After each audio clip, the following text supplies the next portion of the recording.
You f***ed it up, Splitgate. Splitgate 2 is officially released, and they're already messing it up, and I'm here to talk about it. Splitgate is if Halo and Portal got together one night to make a baby and 9 months later it popped out.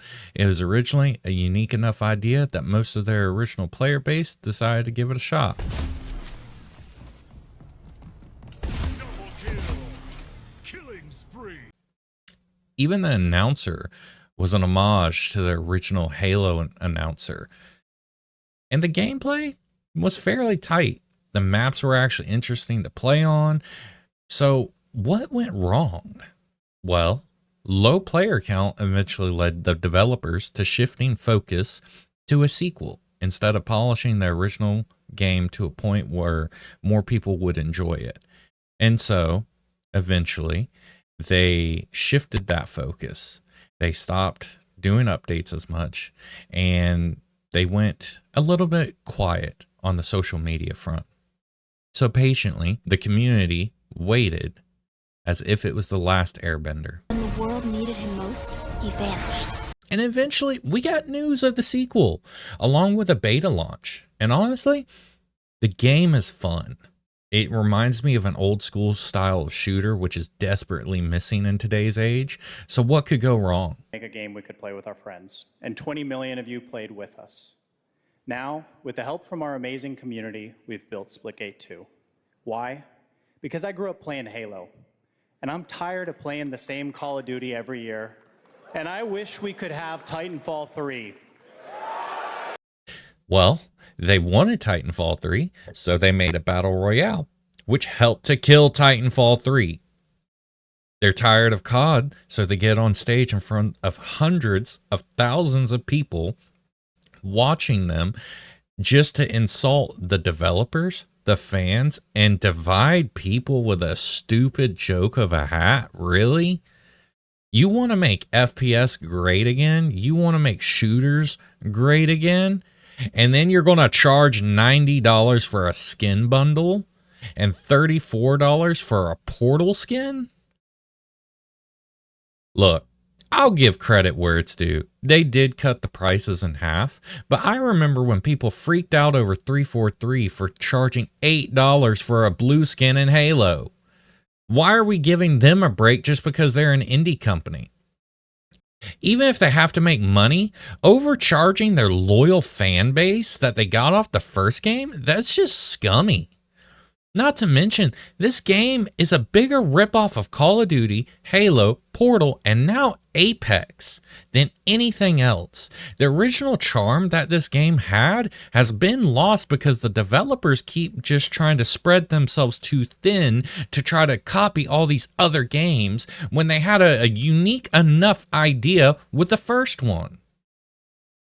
It's so much of a ripoff now that you have Call of Duty loadouts, which, newsflash, the original player base didn't like that.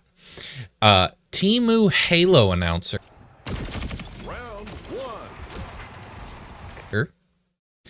And then Portals straight ripped from Valve. And a battle royale that's just basically Apex and Fortnite. And it gets better.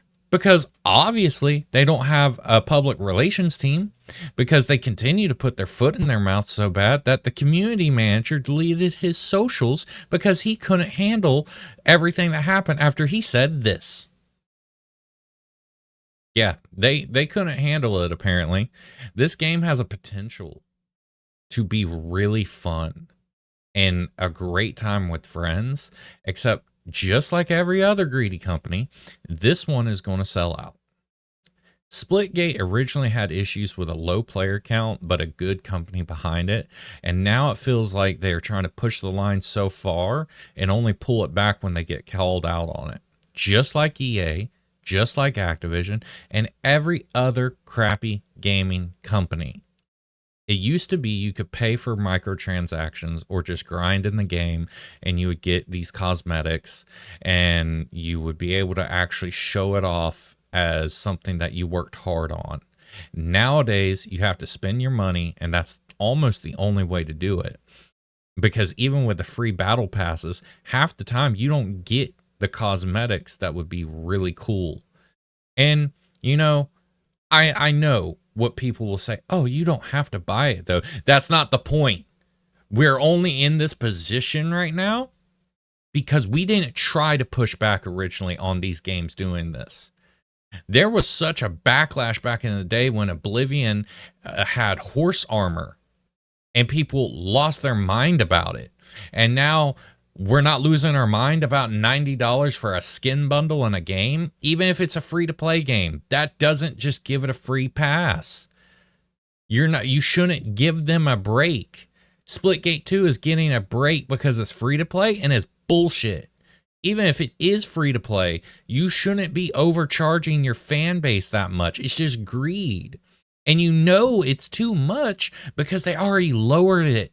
They've already halved the price on it. And it's still too much, honestly. You don't just get a free pass, because if it was EA, Activision, or any other greedy ass company, you know what would happen? We'd all be up in arms. Even if they made a free to play game and the same thing was happening right now, I can guarantee you, because of their reputations, we'd all still be up in arms about it.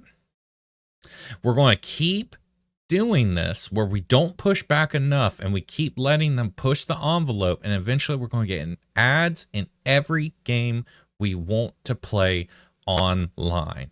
And they're already trying to get away with it. We've already heard news stories about it. We've already seen that they made UIs for it, and then they talk about, oh, that wasn't supposed to be a real thing, yet you built a whole UI about it. Ooh, I feel it coming on. Don't you do it, young man. I think I'm gonna go bananas. This game is already getting review bombed for all of these things, and you have people coming out to defend it because it's an indie title and it's free to play. But when you look at all the facts, they messed up the launch, and they continue to put their foot in their mouth by doing these things. Knowing how the gaming community can be, though, they'll probably be celebrated for a few months until people get bored of it. And I sincerely hope they can do enough damage control, hire a PR department, and steer this back in the right direction. Because again, the game can be fun. It needs work. There's FPS drops already in Battle Royale, which is going to hurt them. The low player counts that were in the first one will probably be in this one.